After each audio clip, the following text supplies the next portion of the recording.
हमने प्लेस और सप्लाई किया था लास्ट। ठीक है, अभी अपन ये वाला चैप्टर 6 स्टार्ट कर रहे हैं। ठीक है, एग्जाम्पशन हम उसके बाद करेंगे 7 के बाद। ठीक है, तो चैप्टर 6 स्टार्ट करते हैं अपन, time of supply.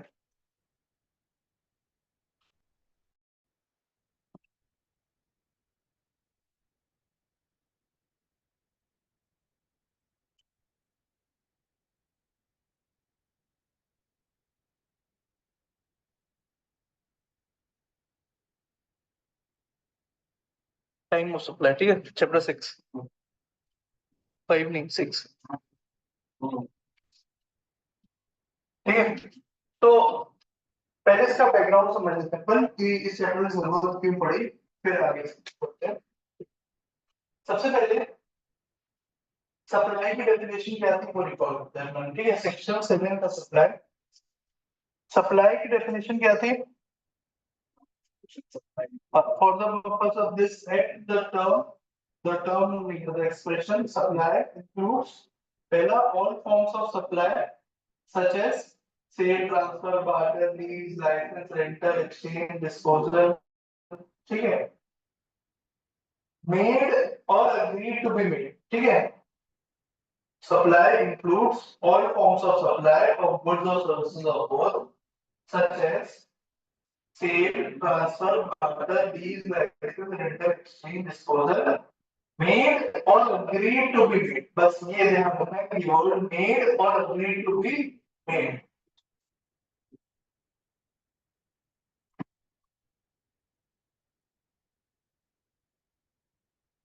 Made or agreed to be made. Made or agreed to be made का मतलब क्या था? उसको समझाया था मैंने।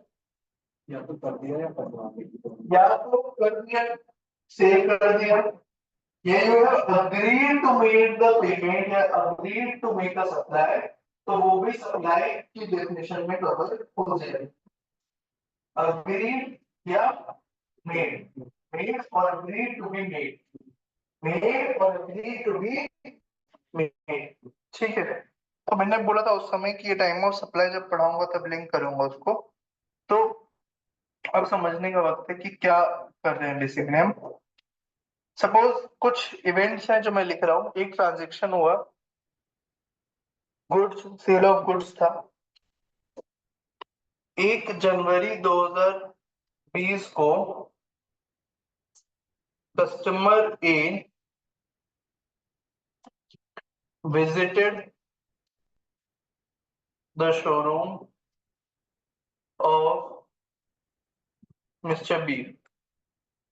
कस्टमर ए 1 जनवरी 2020 को मिस्टर बी के शोरूम में विजिट करता है। ठीक है, घूम घाम के चला जाता है। ठीक है, रेट पूछता है बहुत सारी चीजों के, लेकिन कुछ भी चीज परचेज नहीं करता, घूम घाम के चला जाता है। ठीक है, तो होता है ना, बहुत बार हम जाते हैं दुकान में विंडो शॉपिंग की, बस देखा क्या क्या सामान है, कितने का है, और आगे वापस। ठीक है, तो कुछ खरीदा नहीं उसने। 10 फरवरी 20 को कस्टमर ये फिर से जाता है।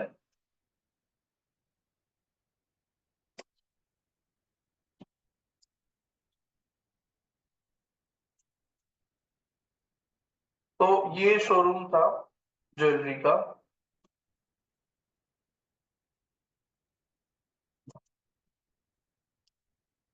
मिस्टर बी का जो शोरूम है वो ज्वेलरी का था।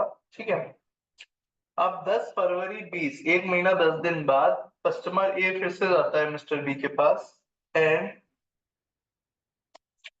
Gives order of ₹1 lakh for a necklace.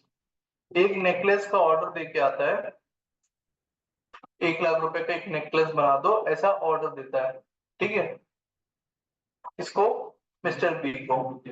ठीक है, मिस्टर बी बोलता है भैया कुछ पैसे दे दो। तो ये 11 फरवरी 2020 बोला अभी तो मैं पैसे लेके नहीं आया हूँ, कल दे दूंगा। ठीक है, तो दूसरे दिन customer A pays ₹25,000 as advance to mister B. अगले दिन एडवांस पे कर देता है बी को कुछ पैसा। ठीक है। 15 फरवरी 2020 को 15 फरवरी 2000 या 15 मार्च 2020 को mister B delivers the necklace to mister A. ठीक है, मिस्टर ए को डिलीवर कर दिया नेकलेस। मिस्टर ए ने बोला इसका पेमेंट मैं 1 महीने बाद दूंगा। तो 12 अप्रैल 2020 को mister A makes the balance payment of ₹75,000। ठीक है, ऑलमोस्ट अपन ने सारी चीजें इसमें कवर कर ली हैं इस एग्जाम्पल में। पहले मिस्टर ए कस्टमर जो था वो शोरूम विजिट करके आया 1 जनवरी को। 10 फरवरी को फिर उसने एक नेकलेस का ऑर्डर दिया जाके। 11 फरवरी को कुछ एडवांस दिया। 15 मार्च को डिलीवर कर दिया मिस्टर बी नेकलेस और 12 अप्रैल को पेमेंट कर नेक्स्ट किया। अब ये इशू आया वेदर जो मिस्टर ए ने नेकलेस खरीदा है, मिस्टर बी ने मिस्टर ए को नेकलेस दिया है, क्या दैट अमाउंट्स टू सप्लाई और नॉट। जो मिस्टर बी ने खरीदा है नेकलेस या मिस्टर ए ने जो बेचा है नेकलेस वो सप्लाई डेफिनेशन में कवर्ड है या नहीं? हाँ, क्यों है?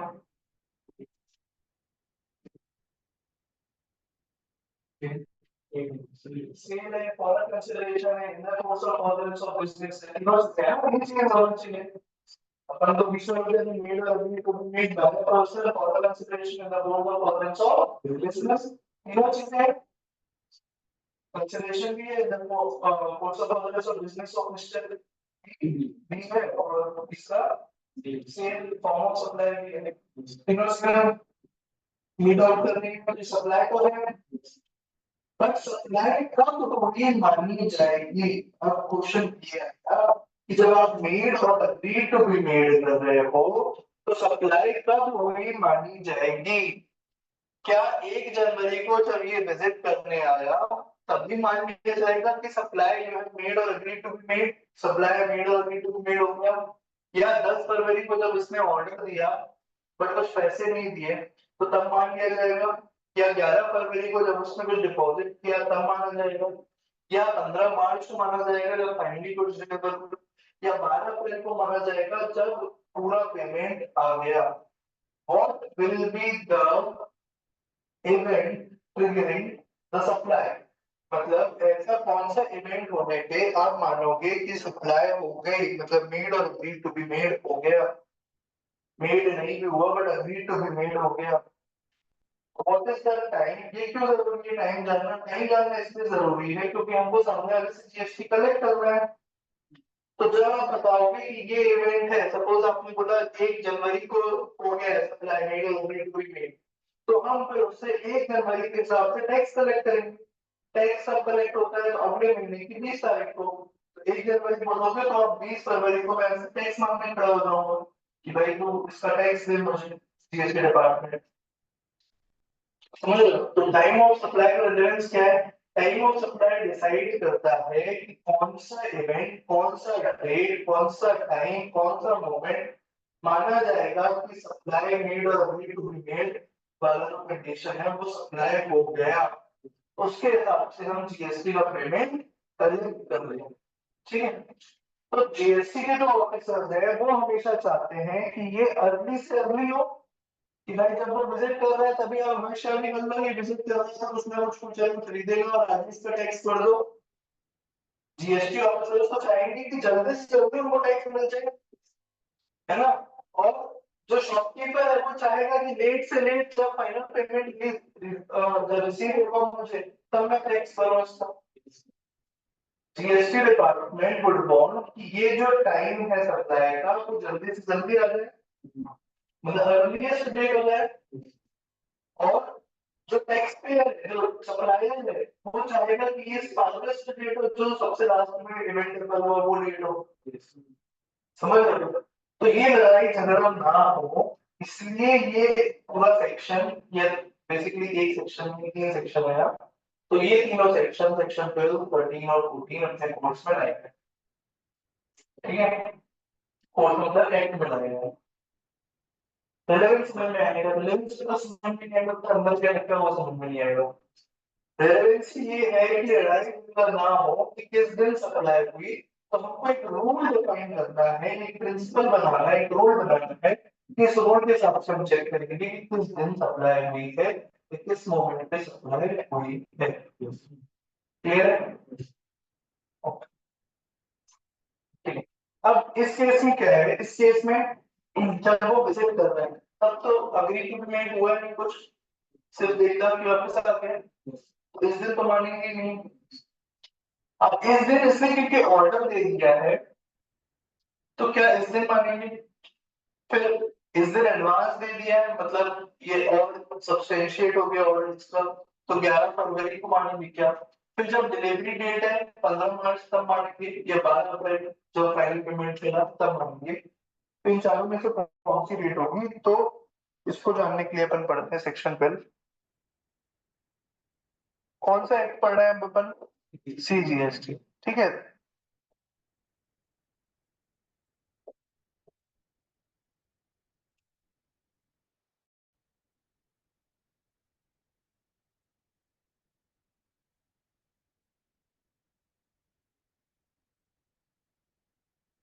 देखो डेफिनेशंस रिपीट की गई हैं बार बार।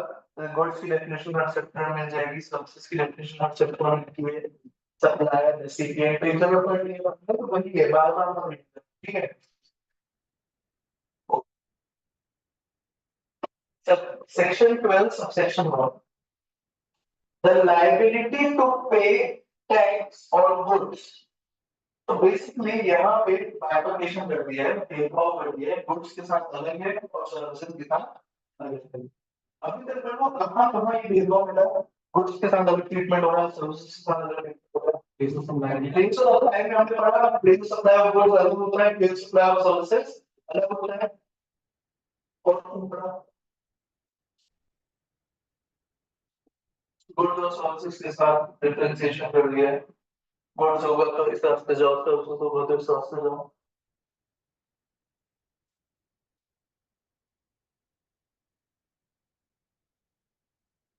ये सब कॉम्पोजिशन स्कीम, गुड्स वालों की अलग स्कीम थी और सर्विसेज वालों की अलग स्कीम थी।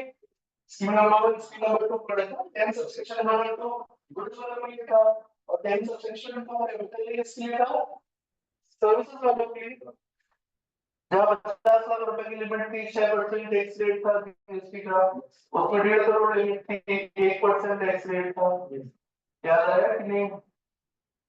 हाँ यार, ई कॉमर्स ऑपरेटर में हम बोल रहे थे कि आप ये दे सकते हो, ये नहीं दे सकते हो, गुड्स दे सकते हो, सर्विसेज नहीं दे सकते हो, था ना?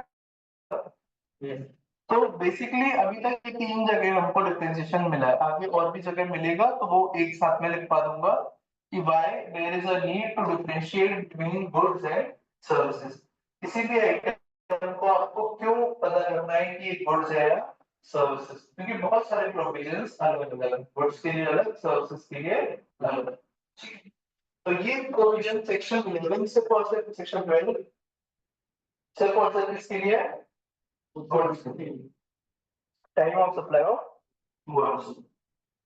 The liability to pay tax on goods shall arise in the time of supply as determined in terms of provisions of this section. तो ये सेक्शन जब बोलेगा तभी आपकी liability to pay tax on goods arise होगी, मतलब ये relevance दिया हुआ है, what is the relevance of this section. Subsection 1 में लिखा हुआ है कि टाइम ऑफ सप्लाई जो इवेंट बोलेगा, जो मोमेंट बोलेगा, जो टाइम बोलेगा, उस समय आपकी liability to pay tax arise होगी, उसके हिसाब से liability to pay tax arise होगी। ठीक है? अब देखो एक दिन में हो सकता है मैं हजारों सेल कर रहा हूँ, तो ऐसा नहीं एक सामान बेच दिया उसका टैक्स गवर्नमेंट को जाकर दे दिया, फिर दूसरा सामान बेच दिया उसका टैक्स गवर्नमेंट को जाकर दे दिया, ऐसा नहीं कर सकता ना, हर मोमेंट टैक्स जमा कर रहा हूँ, हर दिन में नहीं कर सकता। तो एक डिफाइंड गवर्नमेंट ने रूल बना के रखा हुआ है कि इस महीने पूरा सेल कर लो, अगले महीने की 20 तारीख तक, ठीक है। 20 दिन क्योंकि हिसाब किताब कंप्लीट करना पड़ेगा ना, उसको बेचना लौट पे आएगा कितने रुपए देना देना। तो 20 तारीख तक, अगले महीने की 20 तारीख तक आप हिसाब किताब करके दो पैसे जितना भी आपने कंप्लीट किया, ठीक है। तो वो date of payment of tax की वो होगी, ठीक है। एक बार रीड करना इसको, सब्सेक्शन 2 को।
तो अब आगे बढ़ते हैं। The time of supply of goods shall be earlier of the following dates namely, ठीक है। कुछ डेट्स दी हुई हैं, एक और एक, दो डेट्स दी हुई हैं, ए और बी। इन दोनों में जो पहले होगा वो डेट हो जाएगी टाइम ऑफ गुड्स, ठीक है। सबसे पहले डेट क्या लिखती है? The date of issue of invoice by the supplier or the last date on which he is required under section 31 to issue the invoice with respect to such supplier। तो इसको अपन बोलचाल की भाषा में बोलेंगे डेट ऑफ इनवॉइस।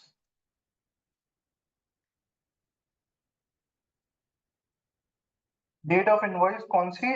एक्चुअल और due date. Date of invoice देंगे actual और ड्यू डेट, ठीक है। The date of issue of invoice by the supplier और the last date on which he is required under section 31 to issue invoice with respect to supply, ठीक है।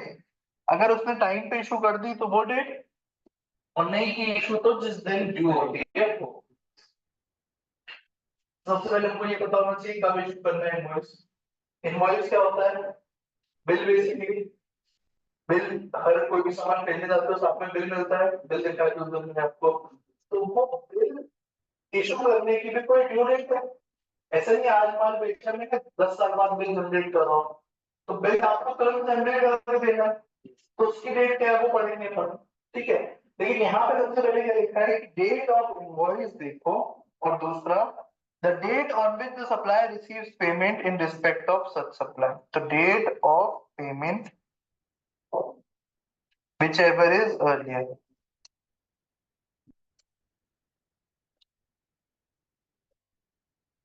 पहले provision समझ लेते हैं, फिर इसमें चेंजेस क्या किए गए हैं वो समझते हैं। तो ये बोलता है, सपोज ये वाले केस में इस एग्जांपल को थोड़ा सा इजी बना देता हूँ।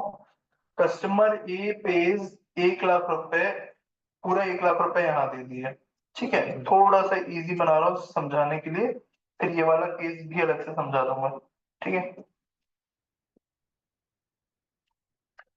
ये वाले केस में इनवॉइस का बेस करना है, तो इनवॉइस सेक्शन 39 में पढ़ेंगे हम। जिस दिन गुड्स आपकी फैक्ट्री, आपका गोडाउन, आपकी शॉप से बाहर निकले, उस मोमेंट या उसके पहले आपको इनवॉइस रेज करना है।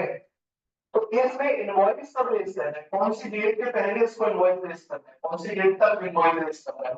15 मार्च 2020 जब गुड्स डिलीवर किए तब तक इसको इनवॉइस रेज करना है। तो पहली डेट क्या होगी? 15 मार्च 2020। और डेट ऑफ पेमेंट, पेमेंट का मीनिंग इसको 11 फरवरी 2020, तो 15 मार्च और 11 फरवरी whichever is available। तो 11 फरवरी 2020 वो डेट हो जाएगी इस सेक्शन के हिसाब से टाइम ऑफ सप्लाई, पैसा या invoice whichever is available। Order देने की डेट रेलेवेंट नहीं है, कस्टमर ए के शॉप में विजिट करने की डेट रेलेवेंट नहीं। जब तक पैसा नहीं आया तब तक कोई कमिटमेंट नहीं हुआ। क्योंकि देखो जीएसटी डिपार्टमेंट के एंगल से देखो, उनको ये डेट ढूंढनी है, तो वो कैसे ढूंढेंगे? आपने फोन किया, फोन पे बोल दिया कि यार मेरा 1 लाख रुपए जो देगा ये ऑर्डर बुक कर लो, उनको कैसे पता चलेगा कि आपने फोन पे ऑर्डर बुक कर है? आप कहीं मिले रास्ते में किसी पर्सन को, तो आपने बोला है वो ज्वेलरी के नाम पे बुक कर देगा, ठीक है? तो जीएसटी डिपार्टमेंट के जो टैक्स वसूलना है तो डेट निकालना भी पड़ेगा ना, किस डेट से वसूलना है ताकि ब्याज का बकाया उस साल में नोटिस निकाल पाए। तो क्या प्रैक्टिकली पॉसिबल है ऑर्डर डेट बुक निकालना है या पता करना? और सभी केसेस में पॉसिबल ही नहीं है ऑर्डर डेट, तो इसलिए ये डेट नहीं कर सकते हम। लेकिन पैसा तो कर सकते हैं ना, पैसा तो आपने बुक्स में चाहे होगा, ऑर्डर करने की कोई जरूरत नहीं होता, ऑर्डर रिसीव करेंगे। ऑर्डर अगर आपको किसी से मिलता है तो जर्नल एंट्री करते हो क्या? नहीं, लेकिन पैसा मिल रहा है तो करते हो ना, बैंक में ट्रांजेक्शन दिखता है, एंट्री करते हो पैसा।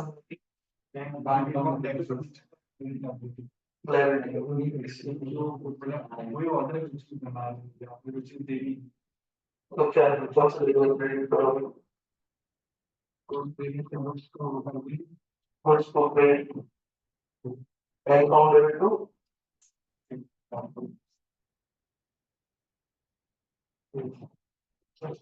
सेल्स। मार्केटिंग नहीं है तो ऑर्डर मत एडवांस कराए।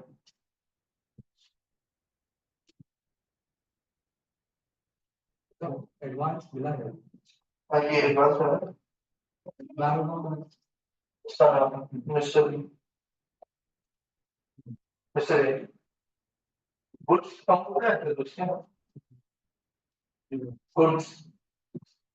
तो बेसिकली आप आपको bank account debit to advance receive from customer, ठीक है? या उसका पर्सनल अकाउंट बना के रखो, तो उसका पर्सनल अकाउंट मिस्टर ए के नाम पे कर दोगे क्रेडिट, ठीक है? समझ में आ रहा है? तो ये तो ट्रैक कर सकते हो ना किस दिन एडवांस मिला, कब एडवांस मिला, बैंक अकाउंट में दिखेगा, कैश और लेटर में दिखेगा, और तो रिसीव डेट तक का आप ट्रैक कर सकते हो जीएसटी डिपार्टमेंट के एंगल से। तो इसलिए क्या था गया डेट ऑफ पेमेंट। दोस्तों ये ट्रैक कर पाओगे आपकी गुड्स का move going to be goods movement के लिए बहुत सारी चीजें रिक्वायर्ड होती हैं। गुड्स अगर आपके बैकनेस से चाह रहा है तो आप फिर तो एंट्री करोगे, तो ये पास बनाओगे कि बुक्स में एंट्री करोगे, मैं सेल में एंट्री करोगे इनवॉइस की, ठीक है? इनवॉइस बनाओगे तो इनवॉइस दोगे ना, बिना इनवॉइस के अगर गुड्स ले जाएगा तो रास्ते में पकड़ जाएगा गुड्स, बिल मांगने की बिल होगा नहीं जब तक कर लेंगे गुड्स को। तो इसलिए बोला गया इनवॉइस तो बनाना है आपको कब, जब निकल रहा है गुड्स के पहले, और ये डेट हमारे पास मिल जाएगी, हम ट्रैक कर सकते हैं, बोल सकते हैं। तो डेट ऑफ इनवॉइस और date of payment whichever is date of invoice और date of payment whichever is तो देखो सर्विस टैक्स में तो बहुत इजी था, क्योंकि सर्विस टैक्स में पहले से इस तरह के प्रोविजंस थे, तो उनको कोई दिक्कत नहीं है ये चीज फॉलो करने में, ठीक है? मैं 2-3 एग्जांपल से पहले इसको और क्लियर कर देता हूँ। सपोज डेट ऑफ इनवॉइस है, डेट ऑफ इनवॉइस है 10 अगस्त 2019, डेट ऑफ पेमेंट है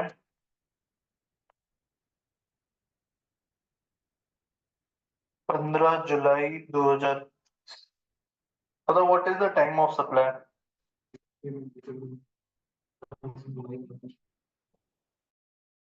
हाँ वही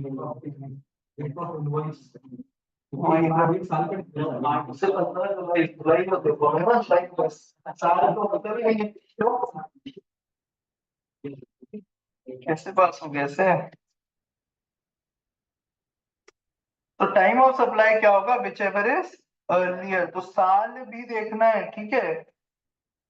सिर्फ डेट और मंथ से नहीं करना है काम, साल भी देखना है, पूरी डेट देखनी है। तो क्या हो जाएगा 10 अगस्त 2019, 19 क्लियर है? तो डाउट है? अब इसके गुड्स डिलीवर हुए थे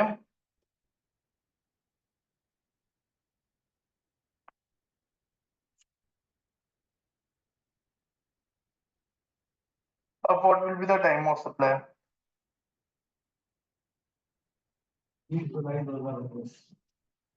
तो जब गुड्स डिलीवर हुए थे तब आपको इनवॉइस बनानी चाहिए थी, बट आपने टाइम पे नहीं बनाई। तो हम वो डेट ले लेंगे जब ड्यू डेट थी इनवॉइस की। ड्यू डेट क्या थी? 20 जुलाई 2019। तो ये हो जाएगी टाइम ऑफ सप्लाई। क्लियर है? हाँ या ना?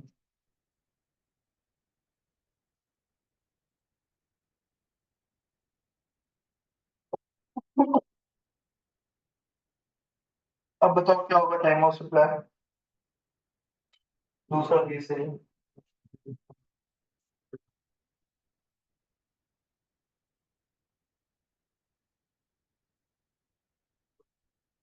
कौन से?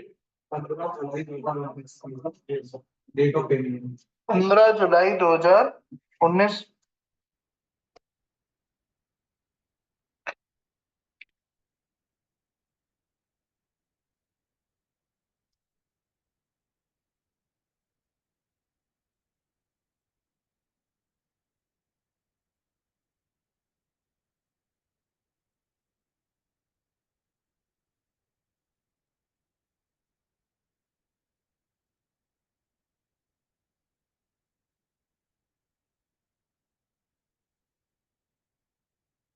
अब बताओ क्या डेट होगी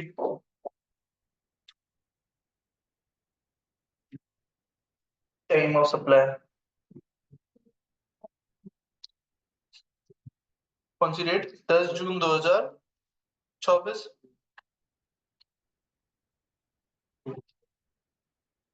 क्लियर है? यहाँ पे हो गई date of delivery of goods, मतलब ड्यू डेट ऑफ इनवॉइस। यहाँ पे हो गई डेट ऑफ पेमेंट।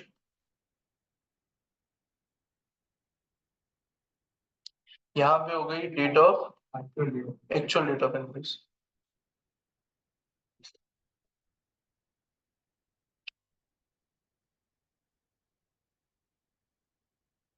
ठीक है? क्लियर है इतना? अब सपोज ये एडवांस पेमेंट 2018 में मिला होता तो 2018 हो जाती date of time of supply. ठीक है? ये तीनों केस क्लियर है ना? यहाँ कोई डाउट है? देखो आपको एग्जाम में हो सकता है 4-5 इवेंट्स दिए हो, बाकी सारे इवेंट्स इररिलेवेंट होंगे, हमको सिर्फ ये 3 इवेंट पे फोकस करना है। ठीक है? अब ये एक्ट तो बना दिया, लागू कर दिया। तो हमारे यहाँ क्या होता है, बाकी विदेशों में, बाकी देशों में क्या होता है, पहले चिंतन होता है, डिस्कशन होता है, सबसे सहमति दी जाती है, कंसेंसस बना के लॉ को लॉ बनाया जाता है, फिर इम्प्लीमेंट किया जाता है। हमारे यहाँ उल्टा चलता है, पहले लॉ इम्प्लीमेंट हो जाता है, फिर लोग चिल्लाते हैं, चीखते हैं, तो अमेंडमेंट करते जाते हैं, अपडेट करते जाते हैं। समझ रहे हो? तो पता है कंसेंसस तो कभी बनने के नहीं, तो कभी लॉ बन ही नहीं सकता। तो बेटा चलो, जो सबसे स्ट्रिक्टेस्ट है, जो सबसे जो चीज हो सकती है स्ट्रिक्ट से स्ट्रिक्ट, वो डालो लॉ में। फिर धीरे धीरे रिलैक्स करते जाओ।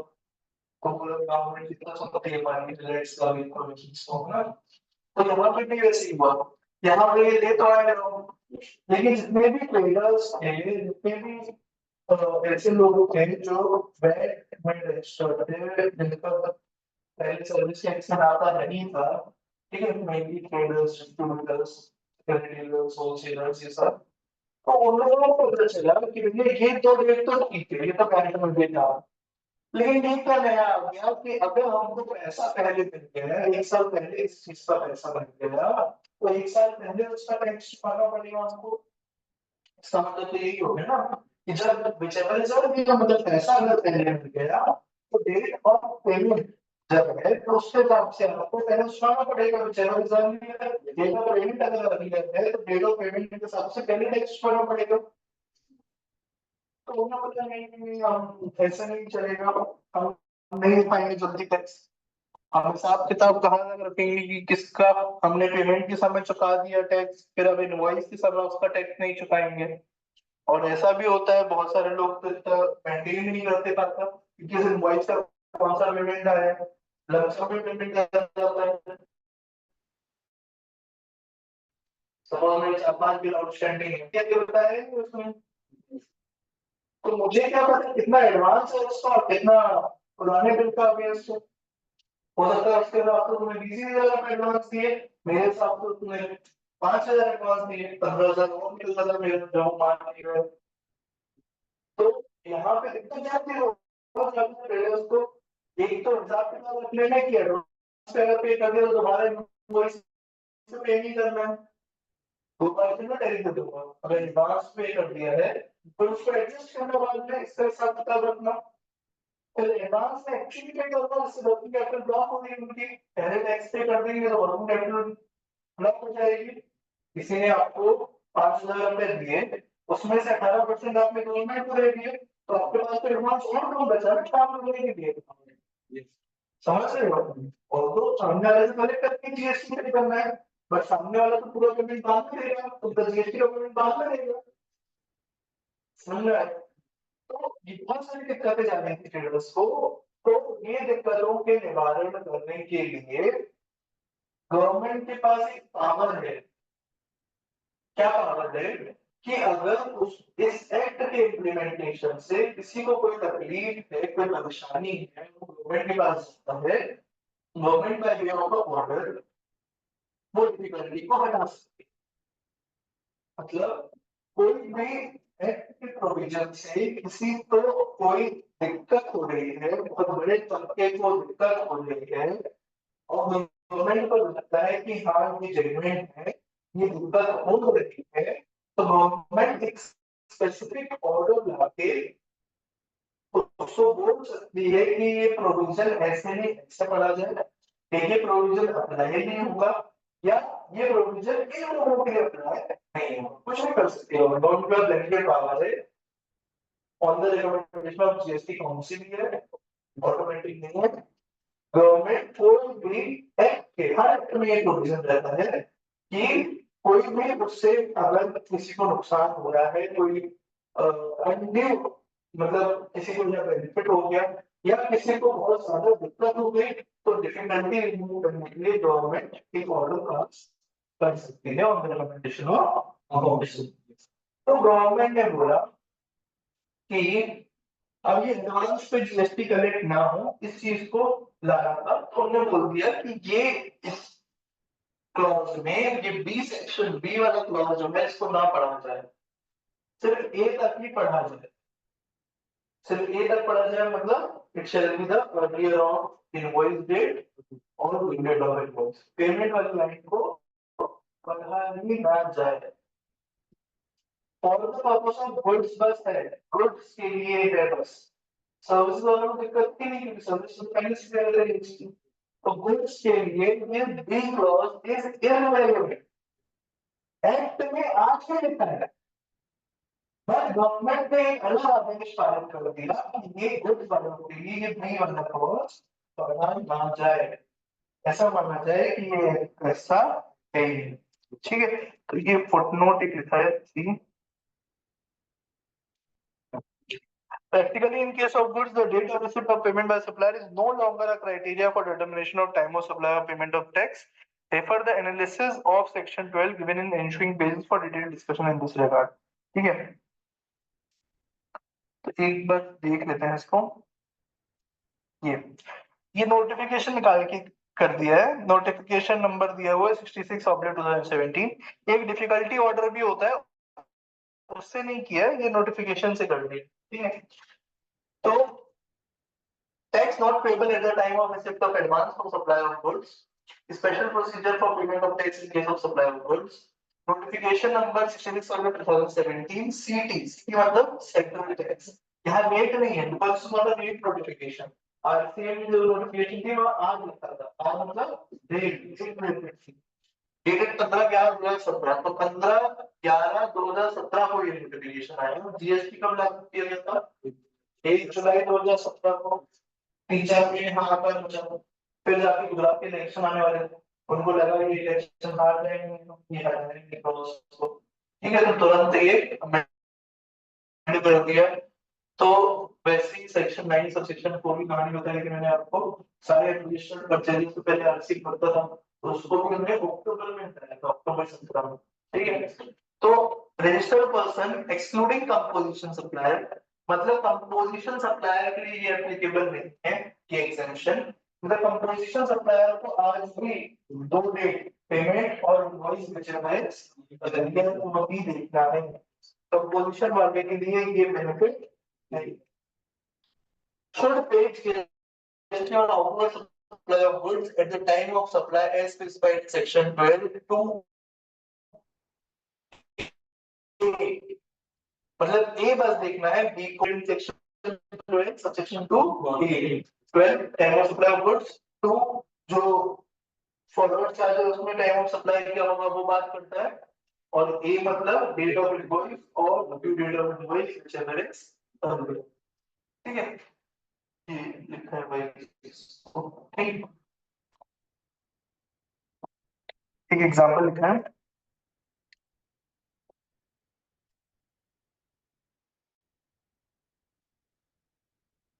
A Limited enters into agreement with B Limited to supply 100 kg of raw material. However, A Limited supplies only 80 kg of raw material and issues the invoice for the same. Here, देखो 100 kg का वादा किया था, order दिया था, supply कितना किया? 80 kilo. तो इनवॉइस भी कितने की बनाएगा? 80 किलो की। जीएसटी भी कितने में लगेगा? 80 किलो। और टाइम ऑफ सप्लाई 80 किलो के लिए अलग होगा, 20 किलो के लिए अलग होगा, क्योंकि दोनों के डिलीवरी डेट अलग होगा।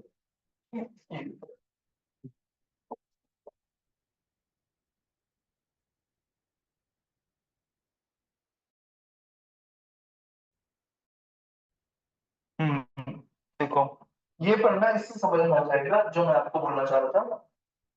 किस कानून के तहत इशू हुआ है? Has been issued by central government. Central government जहां पे भी लिखा रहेगा साथ में क्या चलता रहेगा? On the recommendation of GST council, ठीक है। अकेले कुछ नहीं कर सकते सेंट्रल गवर्नमेंट, समझ रहे हो? तो सेंट्रल गवर्नमेंट क्या है? गुलाम किसकी? GST council. उसके रिकमेंडेशन, गुलाम उसकी रिकमेंडेशन पे करेगी, ठीक है। डायरेक्शन में है, रिकमेंडेशन है। डायरेक्शन होती तो गुलाम कर सकते थे, अब रिकमेंडेशन है, ठीक है। In exercise of the powers conferred by section 148, section 148 में कुछ powers दिए गए हैं। वो power क्या है? Provided the government may on the recommendation of council, मतलब government may on the recommendation of council मतलब क्या है कि council का recommend करना, उसको मानना नहीं मानना ही government का काम। तो जरूरी नहीं है हर recommendation को government notify करे। ये झगड़ा आ चुका है कि कोर्ट्स में कि काउंसिल ने कोई चीज रिकमेंड की, नॉर्मल तो अभी तक ऐसा नहीं हुआ है 99% केसेस में काउंसिल का कोई रिकमेंडेशन गवर्नमेंट ने नोटिफाई नहीं किया है। शायद एक कोई ऐसा बीच में कुछ हुआ था कि गवर्नमेंट ने नोटिफाई नहीं किया था या टाइम लैग हुआ था, तो उसमें विवाद हुआ था कि ये गवर्नमेंट ऐसा कर सकती है कि नहीं कर सकती। काउंसिल को एक चीज रिकमेंड कर रही है तो गवर्नमेंट के पास पावर है कि उसको रिफ्यूज करने का? तो पावर की रिफ्यूज करने का, बट क्या में शेयर नहीं लिखा है, मतलब गवर्नमेंट चाहे तो नोटिफाई कर दे। And subject to condition notify 13 classes of registered persons, special condition to follow person, including those with the right to registration, condition of payment of tax and registration of such persons. ठीक है, तो ये बोलता है कि government के पास power है कि कोई स्पेशल प्रोसीजर वो बना दे कुछ लोगों के लिए, अगर कोई दिक्कत आ रही है तो। किसके रिगार्डिंग? रिटर्न्स के रिगार्डिंग, पेमेंट ऑफ टैक्स के रिगार्डिंग, एडमिनिस्ट्रेशन के रिगार्डिंग, रजिस्ट्रेशन के रिगार्डिंग, तो उस पावर के तहत ये नोटिफिकेशन लाना होगा, ठीक है। क्लियर है यहाँ तक?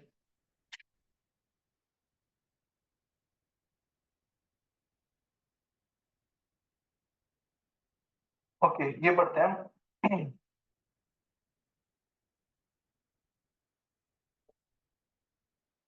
A machine has to be supplied at site. It is done by sourcing various components from vendors and assembling the machine at site. The details of various events are, ठीक है। अगर कोई असेंबली इंस्टॉलेशन होता है तो उसका place of supply क्या होता था? हाँ, जहाँ साइड पे इंस्टॉल हो रहा है, ठीक है। तो परचेज ऑर्डर पे एडवांस 50,000 रिसीव हुआ है for machining worth 12 lakh. 50,000 advance मिला 17 सितंबर को। 20 अक्टूबर को मशीन असेंबल हो गई, टेस्ट हो गई, एक्सेप्ट कर ली बायर ने। 23 अक्टूबर को इनवॉइस रेज हो गई। 4 नवंबर को 11,50,000 जो बैलेंस अमाउंट था वो रिसीव हो गया। What will be the time of supply? Time of supply क्या होगा?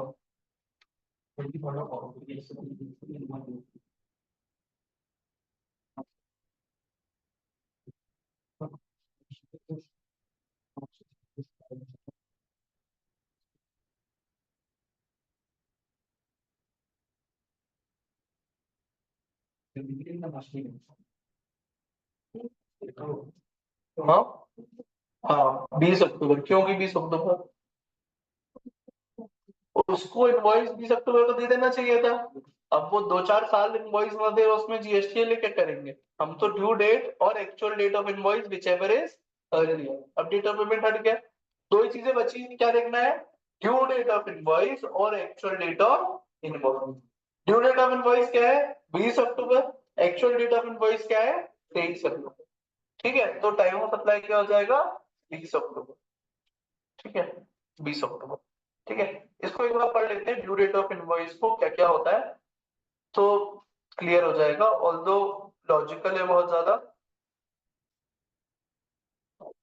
ये लिखा है सेक्शन 31। ऑल्दो इनवॉइस वाला चैप्टर अलग है अपना, टैक्स इनवॉइस, लेकिन यहाँ पे क्योंकि रेलेवेंस है तो यही पढ़ रहे हैं हम। सेक्शन 31 में भी दो सब सेक्शन है, एक गुड्स के लिए अलग है, सर्विसेज के लिए अलग है। The invoice need to be issued either before or at the time of removal of goods, where supply involves movement of goods or delivery of goods, making of goods available to recipient in any other case. Supply दो तरीके से हो सकती है, place supply में हमने देखा था, where supply involves movement और where supply does not involve movement. क्या एग्जांपल था does not involve movement का? फर्नीचर, घर का फर्नीचर का मैं मूव हो गया, फर्नीचर मूव नहीं हुआ, समझ रहे हो? सप्लाई इन्वॉल्व मूवमेंट में क्या था place supply? movement. Where movement terminates for delivery to the recipient.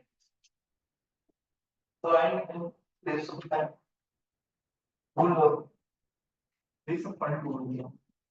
ठीक है, तो और विदाउट सप्लाई मूवमेंट तो उसमें क्या था प्लेस सप्लाई? जहां कुछ टाइम होते, ठीक है, यहाँ लिमिट नहीं है लेकिन दिस डिवाइस करा दो, ठीक है। तो उन दोनों केसेस में टाइम ऑफ सप्लाई क्या होगा, मतलब due date of issue of invoice क्या होगा? तो जब गुड्स रिमूव हो रहे हैं उससे उसके पहले आपको इनवॉइस बनानी है, वो या उस टाइम या उससे पहले आपको इनवॉइस बनानी है। अगर इन्वॉल्व मूवमेंट है ही नहीं, मतलब फर्नीचर वहीं रखना है, वहीं बेच दिया आपने, सामने वाला नहीं यूज करेगा, तो उसके लिए ड्यू डेट ऑफ इनवॉइस क्या होगी? जब आप उसको मेक अवेलेबल करा रहे हो, जब आपने उसको टेबल ट्रांसफर कर दिया, मतलब जब आपने उसको घर की चाबी सौंप दी, उस समय आपको इनवॉइस बनाना है। उस समय पहले आपको इनवॉइस बनाना है। क्लियर है? समझ रहे? नेक्स्ट इन आउटपुट्स क्या होता होगा? हाँ, तो कौन? Continuous supply outputs. तो मैं मतलब बता दे रहा हूँ, एग्जांपल होता है न्यूज़पेपर डेली। हाँ हाँ, करेक्ट। कंटिन्यूअस सप्लाई गुड्स, हर दिन सप्लाई हो रही है, न्यूज़पेपर की सप्लाई, मिल्क की सप्लाई, वाटर सप्लाई, पानी का कूल, वो अगर आपको हाँ कूल कैन या वो दे रहे हैं ना डेली लाके, क्या है वो बहुत सारी सर्विसेज है। पानी का केन भी होता है, केन आपने देखा होगा ऑटो में जाते हो बहुत सारे वो डिलीवर करते हैं, गुड्स की सर्विसेज है वो। क्यों गुड्स है? मूवेबल प्रॉपर्टी है, इसलिए क्या है गुड्स। इलेक्ट्रिसिटी क्या है? मूवेबल है गुड्स, तो इलेक्ट्रिसिटी कंटिन्यूस सप्लाई होती है ना। तो एक point of delivery time of delivery बता सकते हो क्या किस दिन डिलीवर हुआ? नहीं, वो तो कंटिन्यूअस बेसिस पे हो रही है, हर दिन हो रही है न्यूज़पेपर की डिलीवरी। तो किस दिन मानेंगे इस केस में टाइम ऑफ सप्लाई या इनवॉइस का इशू करना है? तो लिखा है कि जिस दिन आप पीरियोडिकली महीने में हो सकता है वो बिल दे रहा है, हफ्ते में बिल दे रहा है, हर दिन आप पेमेंट कर रहे हो, तो जब जब आप अपना बिल शेड्यूल कर रहे हो, पेमेंट कर रहे हो, उस दिन आप इनवॉइस इशू करो। Issuance of periodical statement of the receipt of periodical email। ठीक है, तो वो अपन वहां पे पढ़ने के जो सेक्शंस है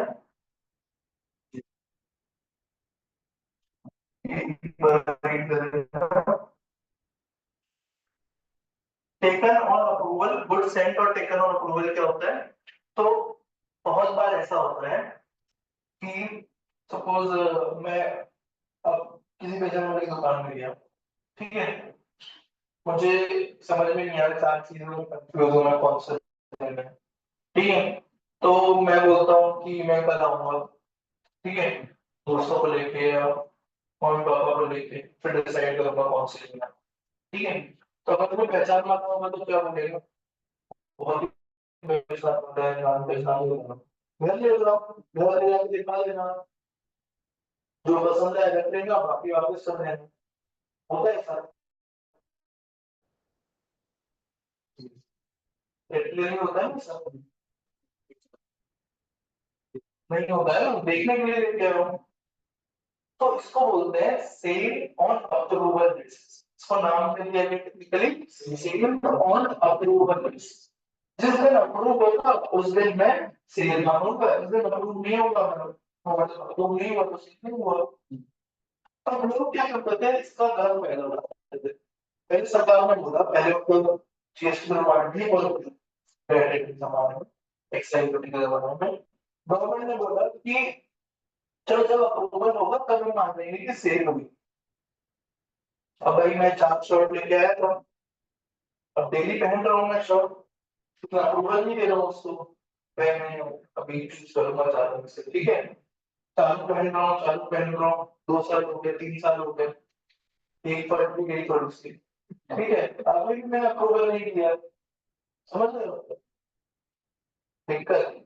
लाइफ खत्म हो गई शर्ट की, लेकिन अप्रूवल नहीं दिया, उसको मैंने पैसे दे दिए एडवांस में, लेकिन अप्रूवल नहीं दिया। इसको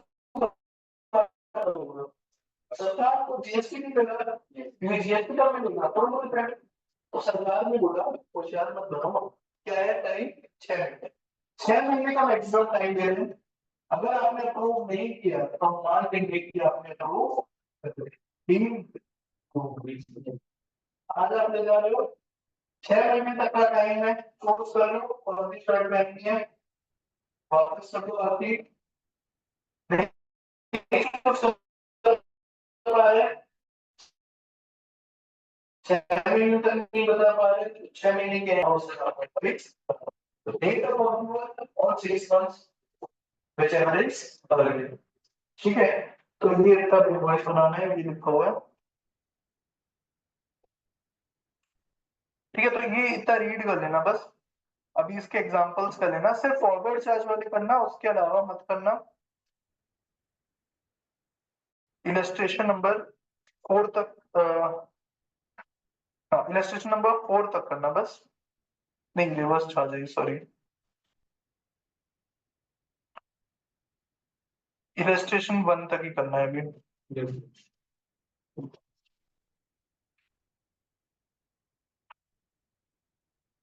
इसमें कुछ प्रोविजो और एक्सप्लेनेशंस लिखे हैं, तो वो पढ़ लेना, ये भी अपन कल करेंगे, ठीक है।